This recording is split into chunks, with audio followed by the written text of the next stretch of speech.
For over 3 decades, the Shades of the Past Hot Rod Roundup has brought together cool customizers and high-performance hopefuls, and this year's gathering in Pigeon Forge, Tennessee was no exception. Come on along and let's check out some Smoky Mountain Dream Rides.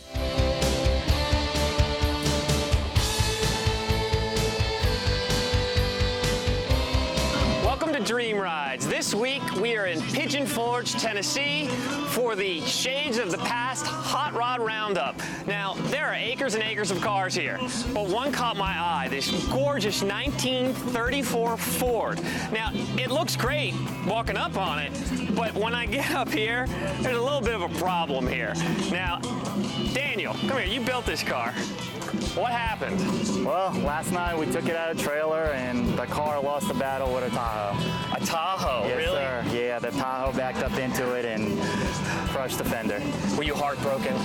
Yeah, we put a lot of hours into this car, my guys at the shop, and when I saw this, it was just kind of... Well, listen, you do have a lot of hours into this car, and I know it is heartbreaking when something like this happens, but the car's still fantastic. Thank you. What are the really, really cool things on this car? Well, the car, we kept it very traditional. It's an all-steel car. It's got all the creature comforts like air conditioning, heated seats, you know, electronic emergency brake. We did a few little touches for the owner. He's a retired veteran, so we kind of incorporated some of the Army stuff into it. Yep. And it's just a cool little traditional hot rod. And you came here with great aspirations of winning the awards at this great car show, and now what? We'll see. We'll just have fun and see what happens. Well, that's the great thing about these shows is it's not just about the awards, it's having fun. So, you know what, I'm going to leave you here to fix your dents. I'm going to go find some cars that don't have dents. It seems like everywhere I turned, there were some gorgeous machines from the 20s, 30s, and even 40s.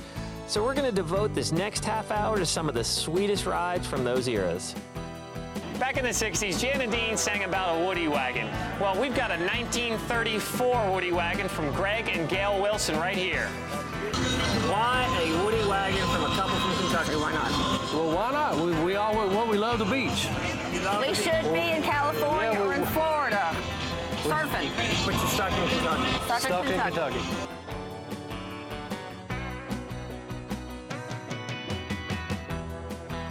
Well, we've had another Woody prior, and we got rid of it and we missed it, so we had Hercules Motor Car Company in Tampa, Florida, build us another one. And they built the body, and then we got it and we finished it and we turned it into what it is today. Now the color, whose choice was that? It was mine. Go there. Don't go there. Nobody wanted pond green. How do you talk you into it? He didn't, but he just did it anyways. You know how men are. Even the painter complained for a long time. What do you think about it now? Looks I good. think it worked out perfect. Yes, it did. Afraid to say. You know, every now and then you get lucky. Like Not him. all the time. Got lucky. Now, what's your favorite part of the car? The favorite part of the car? Oh, I like the color. What's your favorite part of the car? The hood ornament. It's a Greyhound. Everybody thinks it's a Jaguar. Tell me about the wood on this, because it is a Woody wagon, and there's a lot of custom wood on this. Yeah, it's all custom wood. It's all hard rock maple. And it's got probably about 11 coats of clear on it. Is the surfboard made of maple? No, sir, the surfboard is painted to look like wood. It's actually a fiberglass board. Okay.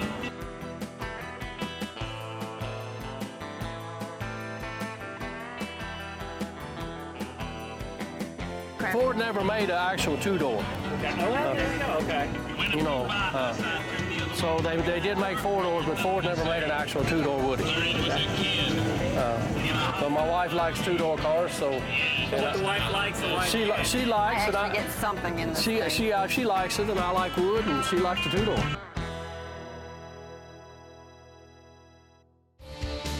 Stay with us. When we come back, we'll check out a 1935 Ford that was a labor of love for a great couple from Oklahoma.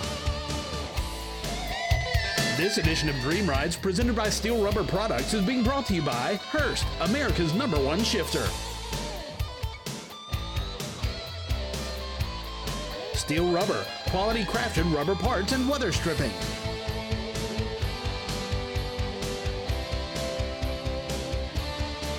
them by ARP, the world leader in fastener technology.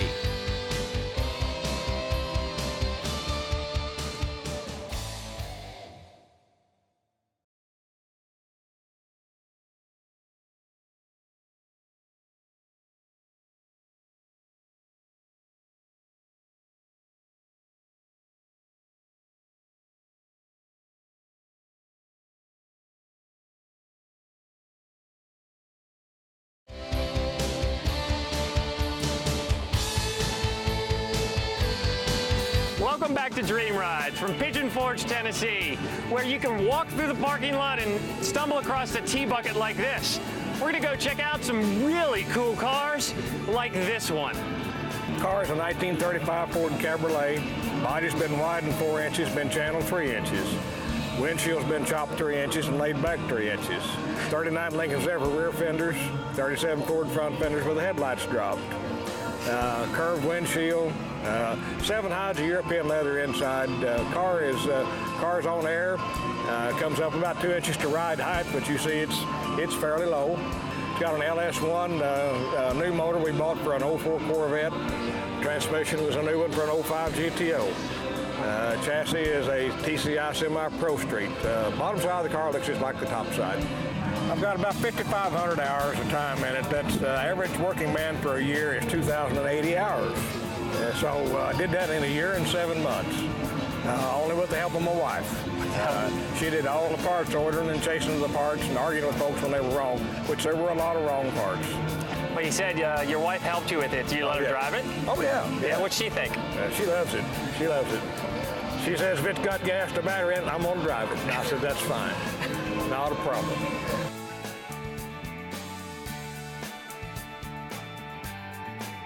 I don't think I've done anything for 5,500 hours in my entire life. And after talking to Orville, I'm pretty sure I couldn't. Looking around Pigeon Forge, I see signs of a youth movement in the car culture. That made me think, we might consider this the Shades of the Future event. I've been coming to these car shows since I was little bitty, you know. So my dad and grandpa have always been in these old cars. I got a little Model A, I've had a couple, you know, just playing around with, and really just growing up around, you know. My grandpa owned a body shop back where we're from, and he'd done some trading around and got this body. It was actually an old dirt track body. The doors were welded up, and it wasn't much of a car. And when he died, my dad got it and made a yard ornament out of it, and got to looking around all these swap meets, right? And you see all these bodies that bring in all this money. I've got something to start with. It's free, steel car. So back in 2008, I just started working on it. You know, cut 3 inches out of the top, had to cut the doors back open. These early Chevrolets they were wood braced, so I had to reinforce the whole thing with steel tubing. I'm actually an engineer, and back when I was in school, I drew this frame out in AutoCAD and went and got some metal and started cutting and welding. And it just went from there. I started this thing in 2008, and when I would come home from school and get some money and time, I just worked on it when I could, and got it done this past May. There's quite a story behind the details of this eye-catching color scheme. That's actually it's a 1950 international fleet truck color, Quaker State Green, and the white is a PPG Vibrance collection color. It's called Vanilla Shake. A guy back home actually pinstriped the car. His name is George, and he's legally blind. So he freehand pinstriped it. Yeah, with one eye, but yeah, he's been doing it a long time, so he does a good job. One of the coolest trends in hot rodding is rat rods. Now, a rat rod is something that a builder pieces together pretty much with parts left over in his garage. He'll take a big engine, some leaf springs, and you see here a tubular axle, and even throw disc brakes on it. Now, the coolest thing about these is they're slammed low to the ground, they make a ton of noise, and they're a lot of fun. I just don't think I could actually fit in one.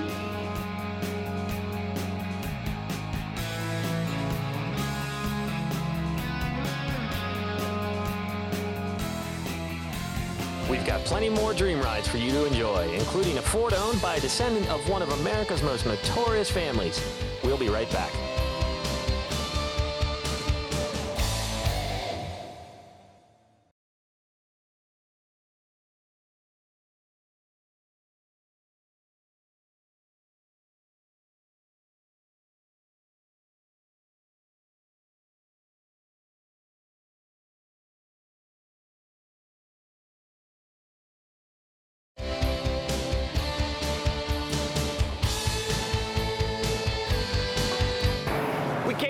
Town Pigeon Forge because they actually have a dinner show that talks about the tale of two of the most famous families in America. But better yet, we actually met up with a descendant of one of those families, and he owns and built a 32 Ford. I love the 32 Fords. I found it in the garage. The guy had started it, let it sit for 15 years. I had a friend of mine completely restore it. It's been chopped 5 inches on the windshield, channeled 3 inches over the frame, and sectioned 4 inches. Been a foot taken out of it. Original one comes to here, this one comes to right here. This is the way they did them in the late 50s and early 60s. So I wanted that look. Looks like it's going 40 miles an hour sitting in the parking lot. It's got what they call a ZZ4 crate engine from Chevrolet. Comes with 355 horse out of the box. It's got a blower on it, gives you a little over 100 horsepower, but it's got close to 500 horsepower. So what's your favorite thing on this car? I like to drive it. I put 8,000 miles on the first year I had it. I've got 24,000 in it now. I've had it done 3 years, and it's just a fun car. I get a lot of compliments because of the way the stance it's got on it. You know, not many people do a sedan like that. And not many people can lay claim to a personal connection with legends from American folklore. My great-grandfather was Devil Anse Hatfield. He was the head of the Hatfield clan during the feud. He was from West Virginia. The McCoys were in Kentucky. And my granddaddy was in Geographic magazine holding a pistol telling a story about it. And one other thing. Yes, please. Continue. I've never met a live McCoy. There you go. And the McCoys don't have one of these. No. While the Hatfield clan is infamous for having confrontations, Joe had no issues with the machine that was parked next door to him. It's a 1932 Chevrolet Vicky. They built it in 31 and 32 only. I found it on the internet on eBay. It was in Pixwell High. And I bought it off of the guy, and we brought it home and started tearing it apart. But it was a good, solid car. It was not a rust bucket when I got it at all. And most people walks up to this car, they won't know whose kid it is. And so we just went ahead and took a picture of it to lay out here so that they know it is a steel car and not a kit car. It's got over 200 modifications on it. It's got a breather right here that was built for it. It's got a bead rolled down the center of the top of it. The theme goes down the hood, across the top, and it's also across the top of the breather. The fenders come with eyebrows, and made a mold, and also made one that's in the dash in the center to follow the theme of the rest of the car. The back fenders have been cut. They were a lot longer and swooped down, and we cut those fenders off and shortened them up, hand fabricated all that, and then put the eyebrow in it. And you said that everybody asked you if it's a kit car. I bet the next question everybody asks you is about the color. Yeah, it's lime gold. It's a house of colors. Lime gold, it's got a silver base under it. That paint scheme will turn some heads. I bet it turns even more heads when it screams down the road. I run it about 80 miles an hour with the air on, and the radio turned up, Beach Boys or something, and let her rip. You do realize that the speed limit's 75, right? I do. Yeah. But the law kind of looks the other way when they pass. They won't know what the car is more than interested in giving you a ticket. While the wide variety of machines that are the cream of the crop here at Shades are being scrutinized by the judges, there's still a lot of eye candy to be found everywhere you turn. Here at Shades, we've been up the hill to check out some of the amazing cars up there. But you know what? When you come down to the parking lot, there's just as great cars down here as well. I found a 38 Ford. This thing has got the whole hot rod treatment, from a new interior, upgraded suspension, even a crate small block 350 under the hood. And yes, he's even okay with the salmon color. Heck, this car could be a contender right up there on the hill. This show has it all, including another 1938 Ford that's been created with a style that's straight from the land down under. Well, I was originally born in Australia, and even though my father was American, but I come over here about 12 years ago, and so that's why I have an Australian accent, you know. But as I say, my father's first car was a 1938 Ford, and so this is like the same car that not exactly the same car, but the same type of car that I drove around the first 10 years of my life. So it's a nostalgic thing, you know. Yeah. Now, when I went to get the paint job done, I wanted to have the American flag and the Australian flag, but they couldn't work it in, you know. So I'm sort of half American, half Australian, you know. There had to be an artist actually did all the flag and everything on it. Yeah. Now, I've added the kangaroos since because everybody thought it was British, you know, and so I've added the kangaroos on it so people can recognise the stars on there, so it's Australia, you know, instead of British, you know. It's got it's basically 2008 Mustang sort of stuff all through it, so it's got a 4.6 litre V8 in it, and it's 32 valve. So it's all modern, so it's all computerised, and you know the transmission's all computerised. It's like a modern 38, you know, with a 2008 Mustang sort of components, you know. Here at Shades of the Past, there are some incredible hot rods to be seen. In fact, I hear rumors about some celebrities being here too. Hey, is that Willie Nelson back there? That is a real stone-faced expression on that man.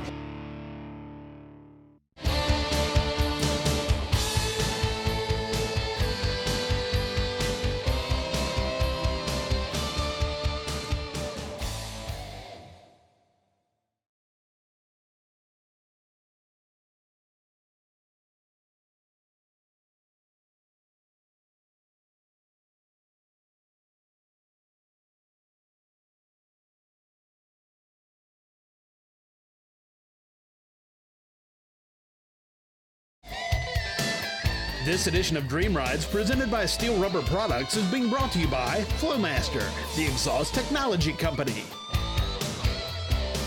Steel Rubber, quality crafted rubber parts and weather stripping.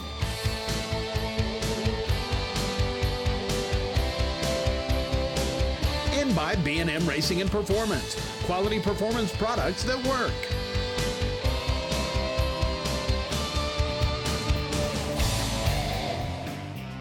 Welcome back to Dream Rides and the Shades of the Past car show. We've encountered some head-turning machinery here in the mountains of Tennessee, but one of my favorites is the work of a native son.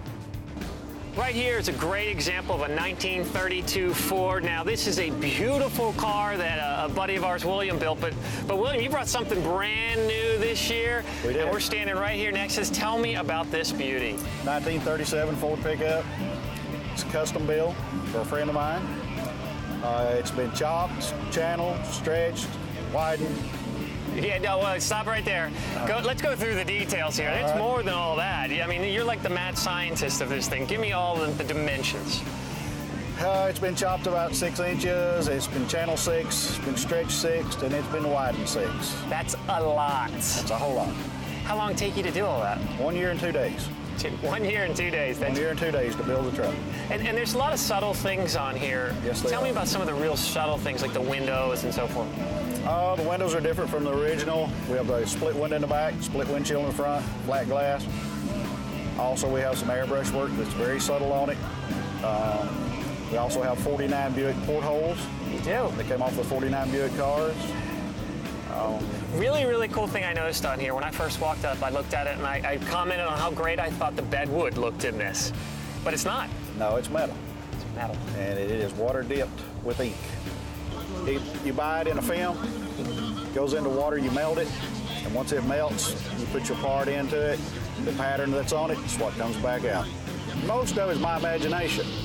Came up with the color schemes, something I thought would go together good. Okay. Passed it before the owner, and the owner agreed with it and liked it, so that's what we put together. Okay. The paint on it is the ears, sunset orange, with a nuclear pearl overlay with white pearl frost over that. And it was important to you, not only did he have power, but he had comfort in this car. Very comfortable. Has all the necessities like a new car. It's 4-wheel power disc brakes, power steering, heat, air, remote entry, remote windows, keyless ignition. It has most everything a new car has on it. Just a good truck. You know, when I came up on this car, I thought it was a Chevy HHR, kind of modified or something, but it's not. Actually, this is what Chevy should have made. All through this episode, we've been showing you a cluster of coupes and a wide range of roadsters. But now I want to show you a machine from the 30s that is an absolute regal ride. If you owned a 1956 Imperial, you'd probably be happy with that, but not Tom here. Tom, you had a 56 Imperial, you're a Chrysler guy, and you traded it for this. I did. 56 Imperial was a two-door hardtop, black with a white top. Just a great looking car. I restored it, but I didn't give it the kind of attention that it needed. It wasn't quality work, and to redo it was too much trouble and too much money.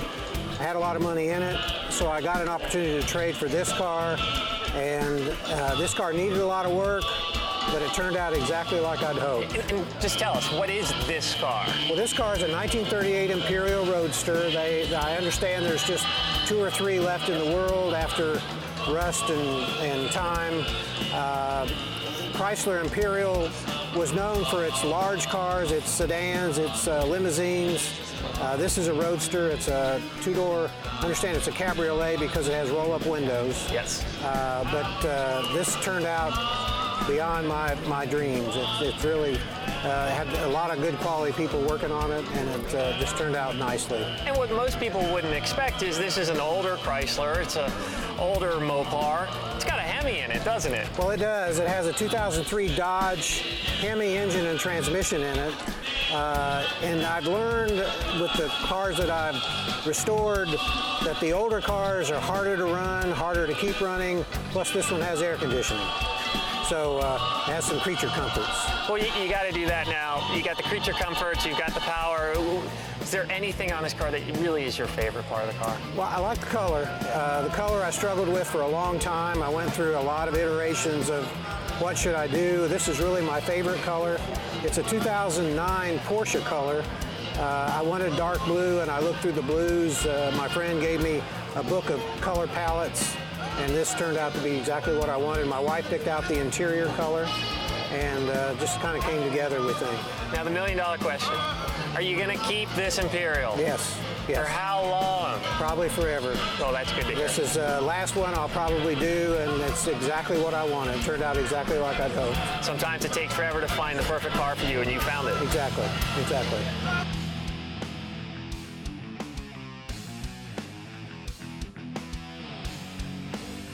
I just ran across an awesome find. This is a Ford Anglia, and back in the day they used to drop huge engines in these and drag race them. Now with this short wheelbase and high torque, well, you better have wheelie bars, because when you took off, you'd be looking at the sky. Well, that's all we have for this week's edition of Dream Rides, but we'll be back again next week with more of the sights and sounds from the 32nd annual Shades of the Past Hot Rod Roundup. Be sure to join us.